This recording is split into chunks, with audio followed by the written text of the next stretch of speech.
good morning, or depending on when you're listening to this, good afternoon, good evening, or good night. My name's Ross, and I was always taught how to voice radio, so I've made a podcast all about the Pokémon trading card game.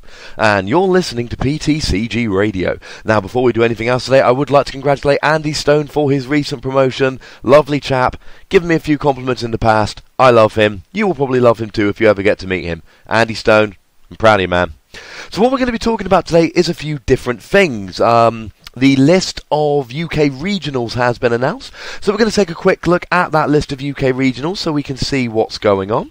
We are going to be looking at the result of the recent Arena Cup in Germany. There have been some new cards released in Japan, see proper international flavour today, which we're going to be having a look at, and then we are just going to be having a quick gander at the old Aromatisse deck, which I'm sure I speak for everyone when I say, is that still any good? So first of all, let's start off with the new cards which have been revealed. Now, I told you a little while ago that the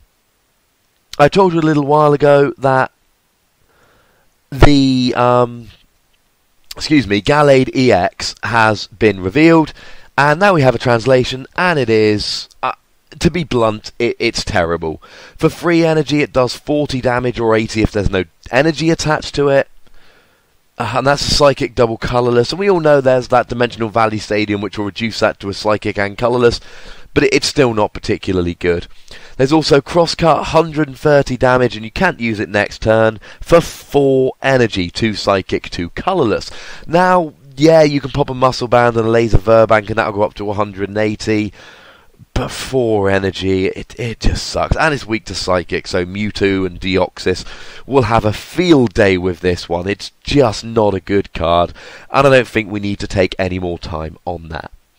Now, there are cards in Japan, when you go to tournaments, these gym challenge tournaments, you get a promotional booster pack. You get 12 promo cards, one of which is Gallade EX, and the other ones there's alternate art reprints of Litleo, Zubat, Zweilous, and Swirlix from Phantom Gate. And there's a few other cards which need to be looked at. One of these is Trevor, which is kind of annoying because I've been calling Trevenant Trevor, and now there's an actual Trevor card. This is going to be somewhat frustrating. Trevor, I'm slightly undecided on. It looks like it could potentially be good. Now, if anybody remembers BB Search, this was an old supporter card which was played a lot around the time of Rising Rivals when SP was in the format, which allowed you to pop a card into your deck and search for a Pokémon. And the cool thing about that was, it was unrestricted Pokémon search, the kind of which we don't really have anymore. We have Ultra Ball, where you discard 2 cards. We have Plasma Ball, where you get a Plasma Pokémon. But we don't really have unrestricted Pokémon search. That's what Trevor gives us. Again, Japanese translations not confirmed in English, etc., but usually pretty accurate. Search your deck for a Pokémon, reveal it, and put it into your hand. It is unrestricted Pokémon search. It's even better than BB Search. Arguably, you don't have to put a card back in your deck. Maybe BB Search was a Pokemon. Regardless, it's still a good card. Now, the thing was, BB Search was good because it allowed you to, I think it was just 1 card for a Pokemon. Maybe I'll look that up while I'm talking here. But the thing about BB Search that was so good is that it allowed you to search for any Pokemon, but it didn't mean that you didn't have draw, because back then we had Uxie, which of course was a very, very good draw card. For part of the time we had BB Search, we had Claydol. Yes, it was just 1 random card and then you search for any Pokemon. So, with BB Search, it was so good because what you could actually do was use BB Search as your supporter for the turn to find yourself a Pokemon, and then you could go and use Uxie or Claydol to get search. You could even use a BB Search to search for an Uxie, pop it down, and Uxie had a Pokemon Power, as it was back in the day, the old version of abilities, which allowed you to draw until you had 7 cards in your hand. So, I mean, quite frankly, good.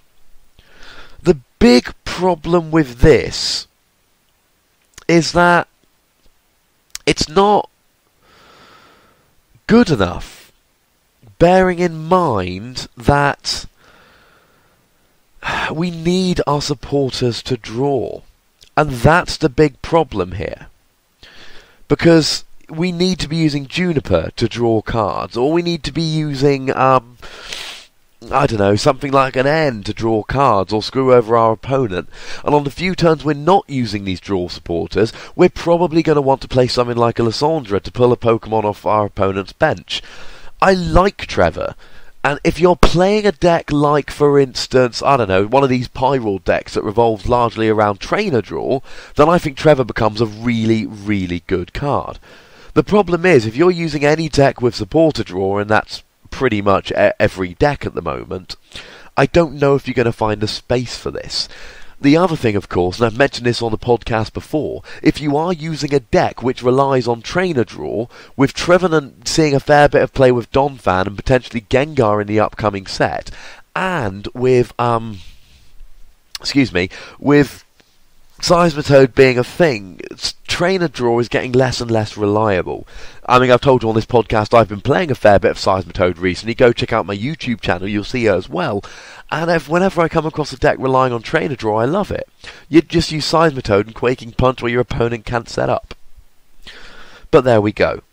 There's also a Blissey, which it's a stage 1, 120 HP, blah blah blah. Interesting first attack for a double colourless, flip 2 coins, 40 damage times number of heads. 80 for 2 is a brilliant attack. It's not reliable, it's not good enough. Well, I say brilliant, pretty good. Second attack, 4 colourless energy, heal 100 from each of your bench Pokemon, discard 2 energy. Now, for those of you who remember the deck with which Ross got second at Worlds 2011, that The Truth deck, this has a bit of application in a deck like that. Outside of that, it's just not particularly good. So, yeah. If you can play a tanking, healing kind of deck, then of course it's quite good. But it's not going to be amazing. By the way, if anyone's wondering about the other cards in the 12, there's a Fairy Energy, Metal Energy, Water Energy. There's also a Heliolisk. Now this Heliolisk has an ability, Dry Skin, which reduces 30 damage from your opponent's attacks. It's like Donphan Prime's ability, or Bouffalont's Bouffer ability, or stuff like that. I think there might have been a Samurott that had the same ability as well, back in the base black and white set, the good one. But it's got 90 HP and a weakness to fighting, so that reducing its damage really just is terrible. Now it's got an attack for 3 energy, lightning colourless, 60 damage if heads discard an energy. I love the discarding energy, I don't like the 60 damage for 3. I like the ability, I don't like the weakness to fighting and the 90 HP. So unfortunately, ladies and gentlemen, it's just not a great Pokemon. Sorry about that. And Heliolisk is getting a bit of buzz. It's a Pokemon that people are liking, but this card's kind of lame. Now what we also see is a Pokemon tool called Healing Raiment. And I can't imagine that won't be renamed. They'll probably do something like Healing Scarf or something, you know, Healing Belt, or I don't actually know what a raiment is. Does that make me sound stupid? Probably. Bearing in mind these are Japanese cards with Japanese translations. Now this is quite an interesting card indeed. Now, Healing Raiment reads like this. It's a Pokemon tool.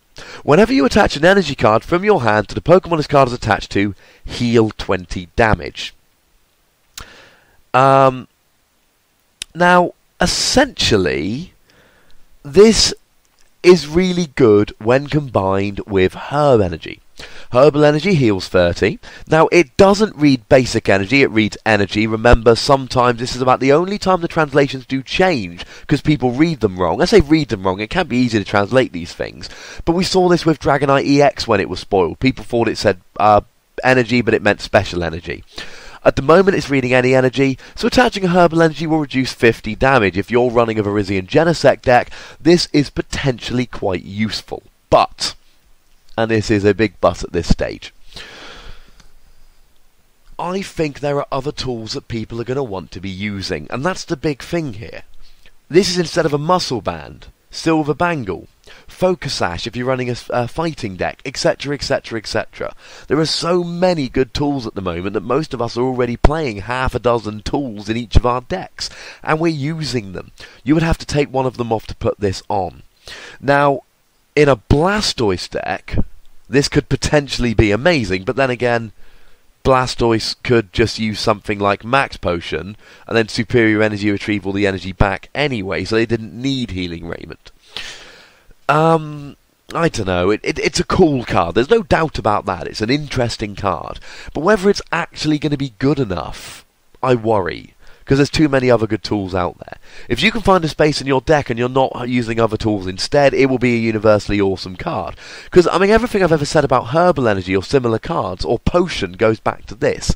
It screws up the maths. If your opponent needs to do 50 damage and they've got a Landorus Muscle Band, sorted. If you drop one of these bad boys and all of a sudden you've got 70 damage left and they need a Strong Energy or maybe a Fighting Stadium if you've got an EX active, it becomes a much more difficult proposition. I am not for the life of me saying that Healing Raiment is amazing. I think I've made it quite clear that I don't consider it to be amazing. What I do say is that it's got potential uses, it can screw up maths, and it's worth a punt if you haven't got anything else. Certainly in Virizion Genesect decks I would consider this, but then again Virizion Genesect has been making a living out of doing 50 with Virizion, 100 with Genesect, and having a muscle band on one of the two to hit 170 in KO EXs. You put Healing Raiment down and all of a sudden that 50 from Virizion, 100 from Genesect, isn't going to KO 170 HP EXs. You could argue that they're not going to KO you because you're healing, but... Okay, here's another way to put it. Every time I attach an energy when I've got Healing Raiment on, I'm stopping 20 damage to myself.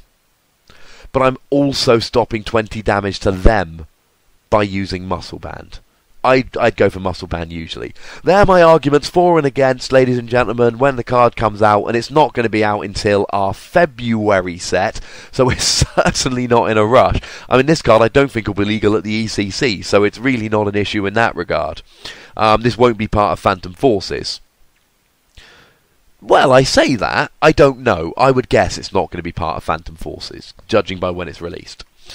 So, there we go. Don't think it's great, but you never know. It could be. And checking up on dictionary.com, raiment apparently just means clothing, apparel, attire. So essentially, raiment is just a word for kind of like a garment of clothing. So there we go. And it is apparently an English word as well. It's a word I'd never come across before, and I'm willing to bet most of you hadn't either. I can't imagine them not renaming that regardless. So exciting news for people that live in the UK and those that don't live in the UK. I'll go through this nice and quickly. But essentially the regionals have been announced. They are split into 2 sets of 5, and each set of 5 has 2 overlapping regionals. We start off in Newport in Wales on the 27th of November. We then a week later move on to Manchester on the 29th of November. Both of those are Saturday tournaments. We then go to St Austell down in Cornwall on the 6th of December, again on a Saturday. And then, for some reason, we have a week off, and then 2 Sunday regionals. So Saturday the 13th, there's nothing. Saturday the 20th, there is nothing. And on Sunday the 21st, you have a choice between going to Shoreham by Sea in West Sussex in England, or Edinburgh up in Scotland. Now, bearing in mind the proximity to Christmas and the fact that a lot of universities, schools, etc. will have kicked out, I can imagine Shoreham by Sea being significantly more well attended than Edinburgh in Scotland. Now, the Scottish regionals, because of the fact that they're miles away and the player base in Scotland is much smaller, tend to be much lower attended. And I say much lower attended. They tend to be lower attended than the ones. I mean, Shoreham by Sea in West Sussex, let's just say it's not a million miles away from London. It's not London, but it's not a million miles away. We're talking vaguely southeast. I hope that's right. I'm getting a lot of things wrong on the podcast today, but nothing about Pokémon. Things like the word raiment and geography. But essentially, you may well have an easier time trying to go and kind of farm points up in Edinburgh, but of course you've got to get yourself up to Edinburgh. Personally, looking at my own particular work schedule, the 21st is 3 days after I finish for Christmas, and I'll be down in Cornwall. The chances are it's going to be enough of an effort for me to get to West Sussex. I doubt I'll be able to make Scotland regional. But you never know. You might. Moving on into 2015, they start up again in March. We have Wakefield on the 7th of March. We then which I believe is again a Saturday.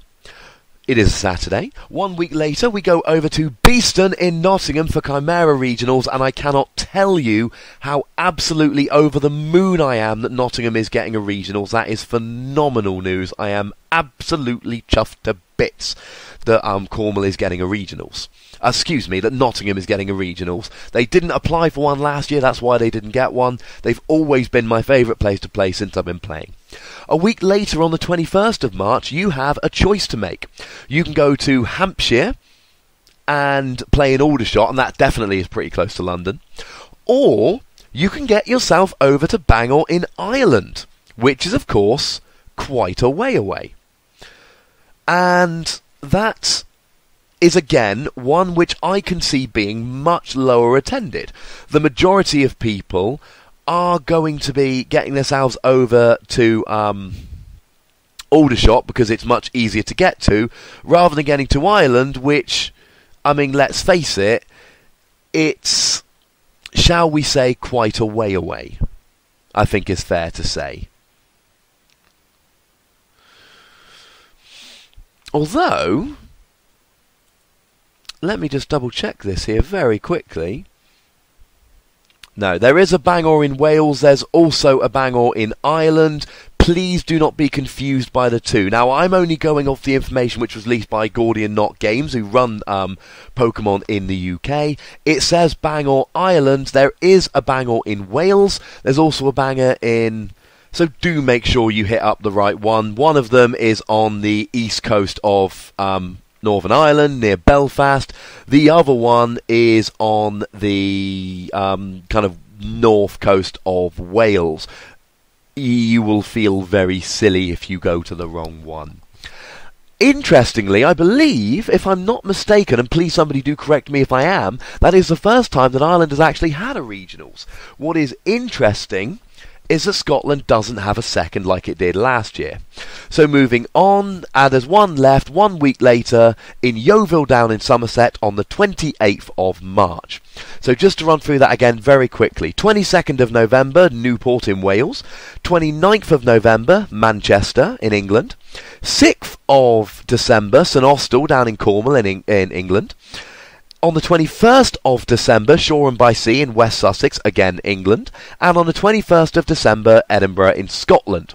Moving forward to March 2015, we've got Wakefield in Yorkshire, England on the 7th of March. Beeston, just outside Nottingham, England on the 14th of March. On the 21st of March, you have a choice between Bangor in Ireland and Aldershot in England. And on the 28th of March, you have Yeovil down in Somerset. And I don't know how I'm going to broach with my girlfriend that there are, in fact, 4 weekends in a row in March when I'm not planning to go to Cornwall to see her because there's regionals on. There's only 3 in a row in November. I might get away with that. We shall see. So they're the regionals. Notable things to say about these regionals. We've got one in Scotland, one in Ireland, one in Wales, which I think is fair given that we are supposed to be, the UK in terms of Pokémon. Only one in Scotland rather than 2, but we didn't have an Irish one last year, so that makes sense. There are 2 pretty much down in the southwest, one in Somerset and one down in Cornwall, which is interesting. We've got obviously a few vaguely down around London. You've got one in Hampshire, one in West Sussex. None in London itself, but it's hard to find venues in London for something like Pokémon. Moving up north, we've got one in Yorkshire. And, one in Manchester. One Wakefield, one in Manchester. So that's kind of interesting that there's 2 kind of up north. And essentially what this means is that they're all vaguely well spread around, I think is a correct thing to say. So yeah, that is the regionals. Notable by its absence is Sutton Coldfield over in Birmingham. Now, I am not in any way affiliated with Gordian Knot Games. I cannot tell you which people did and didn't apply. From my previous conversations, my understanding is that they would have applied for one. But I don't really know, is the honest answer. So, yeah, that's about the best I can tell you with that. It's weird to me that Sutton Coldfield do not have one, because, I mean, they've always had one, and they've run them very well. And actually, the Midlands as a whole is not brilliantly well represented here. I mean, really, the only one that's properly in the Midlands is the one in Nottingham. And Nottingham didn't get one last year, so maybe that's why. Having said that, of course, if you're in the Midlands, Wakefield and Manchester aren't exactly a massive trek. Neither are Aldershot and Shoreham. So, you know, the Midlands can travel around to anywhere. So that, ladies and gentlemen, is my take on the UK regionals. If you're not in the UK, my apologies. We are officially done with that.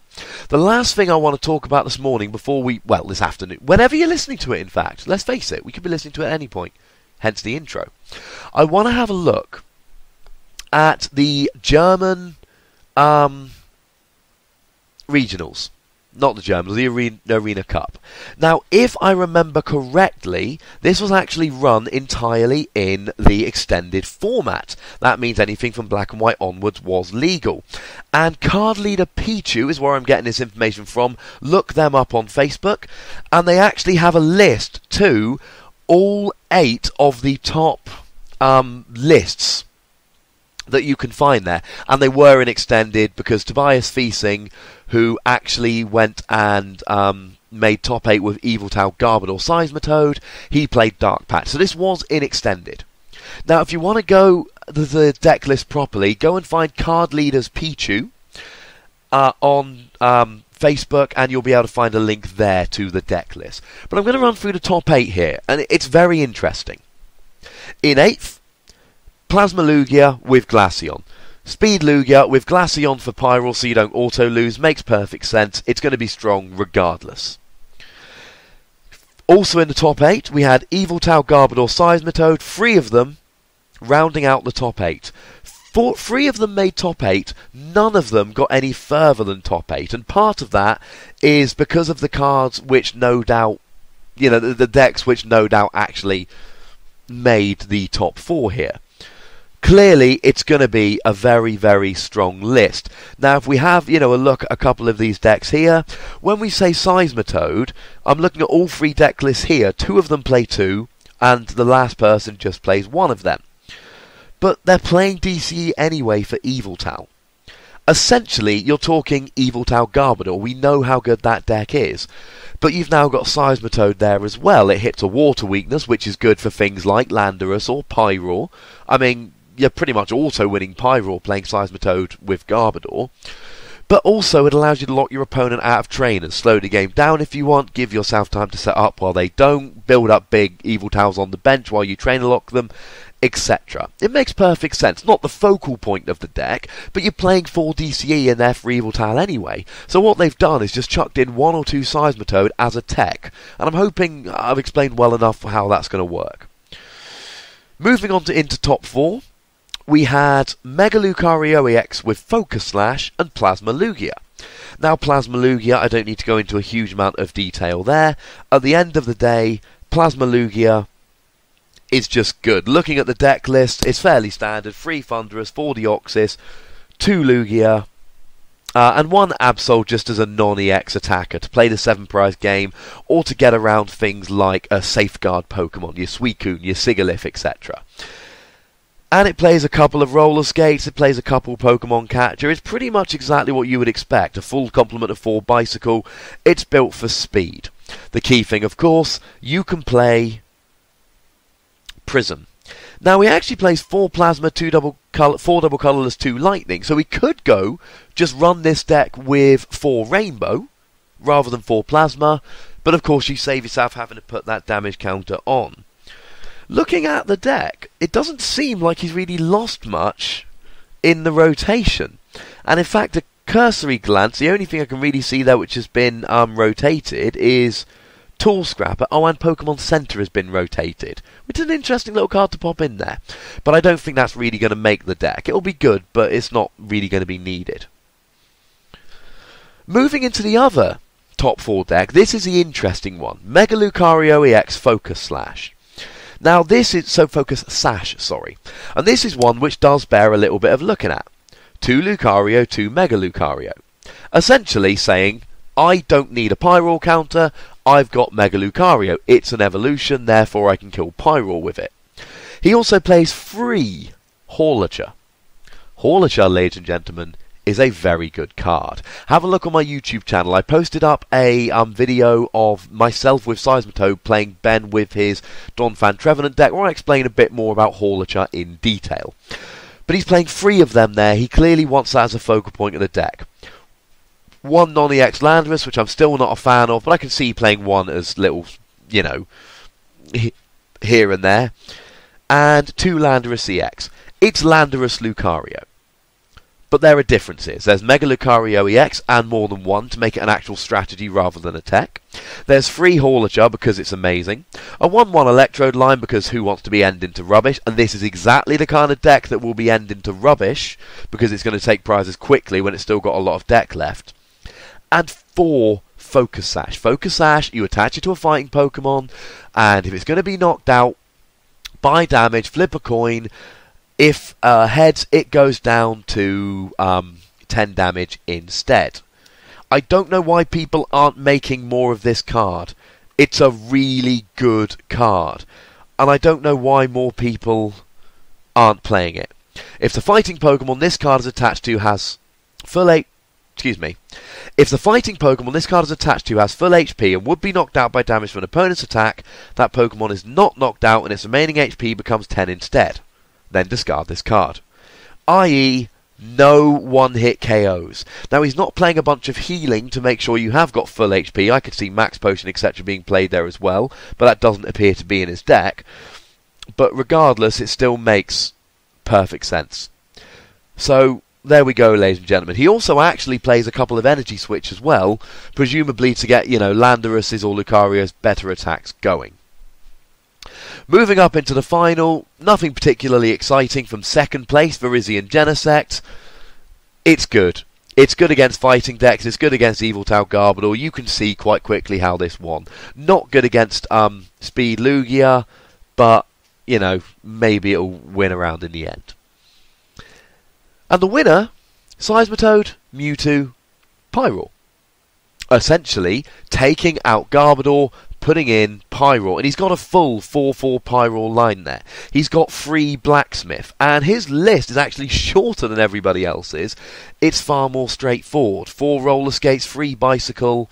He's only actually playing 6 draw supporters, 4 Juniper, 2N, so in a mirror match I wouldn't like his chances, but he's the only real Seismitoad player that made top 8.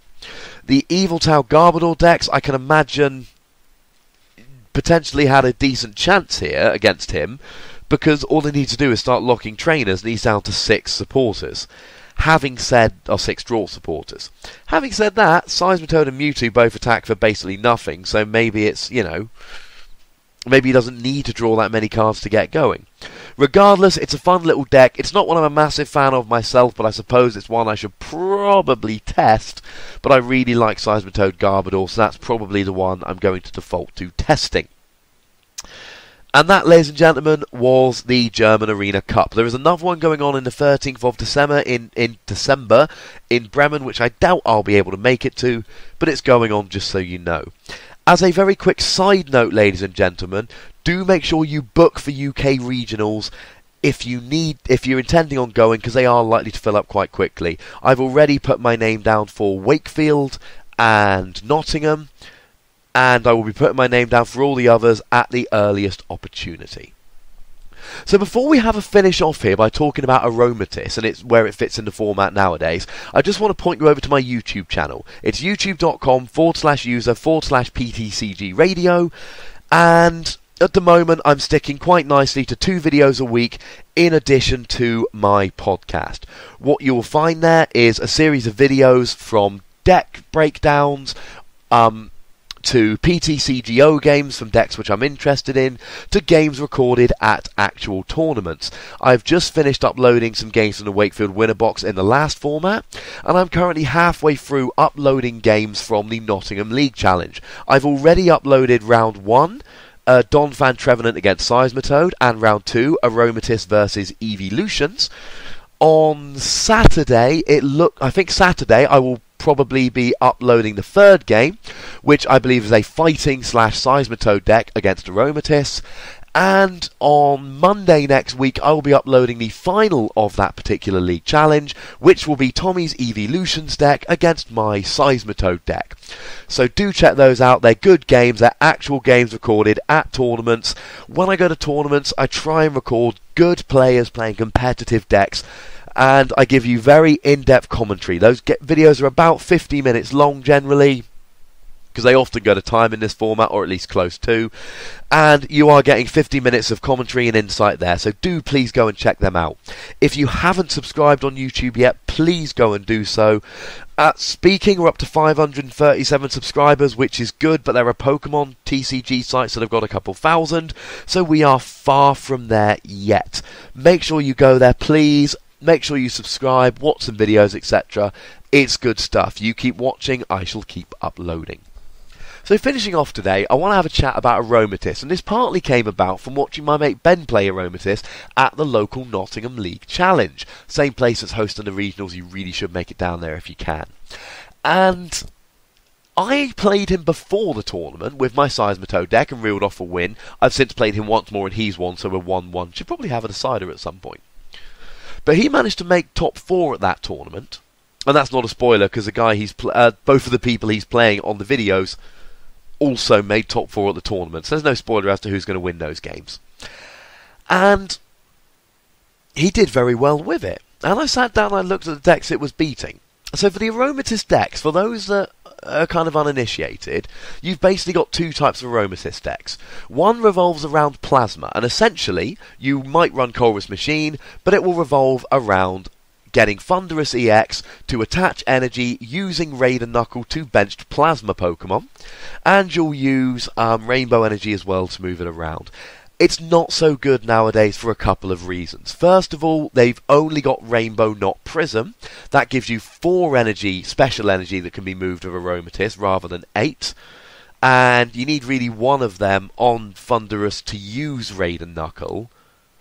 And then you've only got 3 more to actually attach with Raid and Knuckle. I mean, you can attach Fairy Energy with Raid and Knuckle, but only to bench Plasma Pokemon, and they're not the good Fairy attackers, and it's just not as good as it was.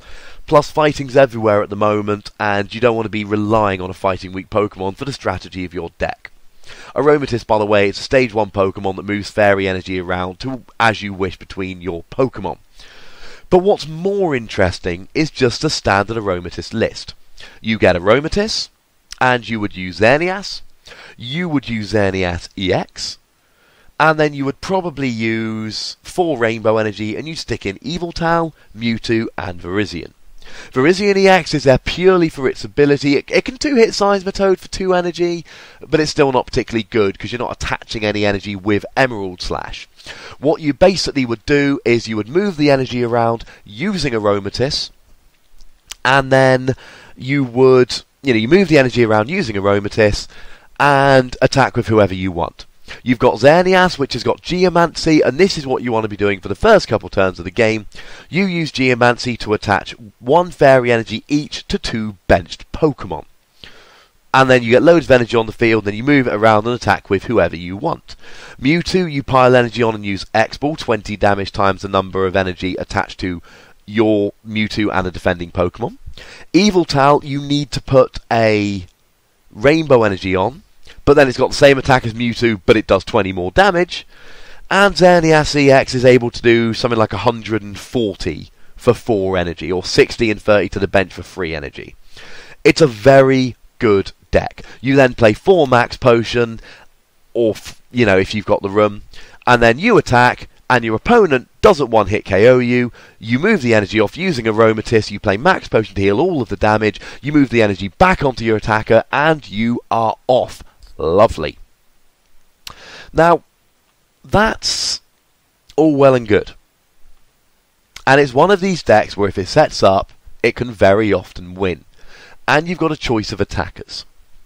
And it's pretty good against Seismitoad if they don't get the lock on, because you can KO them with Yveltal and they don't have much of a comeback because they don't generally have big attackers, or you can KO them with Virizion, etc. Virizion gives you immunity from lasers as well. And it's got a pretty good matchup against fighting if they don't have a really good start, because you can be one-hit KOing their attackers with Mewtwo and Yveltal, etc. And they're not one-hitting you, so you can use Max Potion. And it beats random decks. It's not one of these decks where it's likely to have really bad random matchups.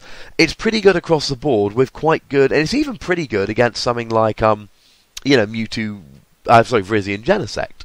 You can also just add in techs as you wish.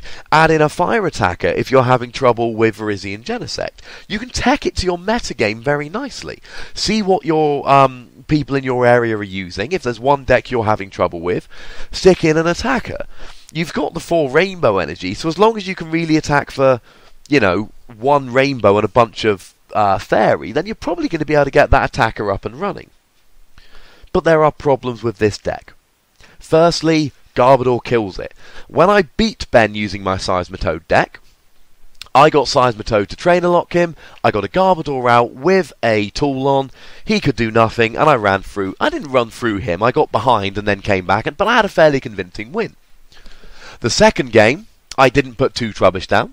I got 1 Garbodor, he pulled it up with Lysandre and killed it. I couldn't get another Garbodor out, and I lost pretty quickly in a very convincing win for Ben. Neither of the games was really a nail-biter. The first one I won fairly convincingly, the second one he won. You have to play something like Lysandre in that deck to kill Garbodor, because if you're trainer locked, your Startling Megaphone won't help you. So one problem is Garbodor. That's a real pain. But you're also relying on a 90 HP Stage 1 that evolves from a 50 HP Basic. And one way to beat this deck is just to... And you'll see Tommy trying to do this in the game I've already uploaded to my YouTube channel, Tommy against Ben. Evolutions against Aromatisse. And, quite frankly, Spritzy's got 50 HP. And if you can kill the first few Spritzys, they're going to lose. But the brilliant thing is, these fairy Pokemon have got a weakness to, Steel, I think. And that's not a weakness a type we see people playing very often. When you combine a not very often played weakness with the ability to beat pretty much any deck when it draws okay, you're looking at a variety of attackers, so you can kind of change how you play the game to beat whatever deck you're playing against. You end up with a pretty darn strong deck, which can beat a lot of other decks. But it's fragile because it relies on a Stage 1, and it's susceptible to Garbodor, especially if you're under Trainer Lock. So that's where we are. I think Aromatisse is positioned to be one of the best decks in the format. Hopefully this is the kind of information that you're not getting off of these websites that just kind of spew out the same articles about the same decks you've already seen. I will try and do a deck breakdown of Aromatisse on my YouTube channel to give you guys a deck list and to be able to explain in full detail how it works. So if you're still slightly confused about that, I am hoping to start doing deck breakdowns of Virizion Genesect and Aromatisse soon, and then I'll branch out into other decks as and when I have the time to do so. 2 YouTube videos is about the limit for now. I've had a lot of requests from people suggesting I start streaming PTCGO, and the honest answer is I would absolutely love to, but it's not feasible at the moment. With my full-time job, commitments to girlfriends and friends and social life and obsession with American football and testing and all of that, I'm afraid I don't really find myself to have the time streaming at the moment. Thank you to all those people that have asked me to do so, and several of you have. It is flattering, but I'm afraid at the moment I just don't have the time to do so. Next week we're going to be looking at a variety of different decks. I've had a bunch of requests for decks to look at. So next week we're going to look at, shall we say, the lesser played decks of the format, and I'm going to tell you briefly what the decks are, how they work, and if they're any good or not, like I did with Aromatisse this week. Please check out the YouTube channel, PTCGRadio on YouTube. It's easy enough to find. If you want to add to or disagree with anything I have said today, make sure you tweet me at the Wassy, email me at ptcgradio@hotmail.co.uk, or just drop a comment if you're listening on YouTube, SoundCloud, WordPress, etc. Please continue to spread the word about the YouTube channel, because the more people watch it, the more inclined I'm going to be to keep going forward with this. And I think, to be honest, ladies and gentlemen, that's probably enough for this week. As always, thank you very much for listening. Look after yourselves until next week. My name's Ross, and you've been listening to PTCG Radio.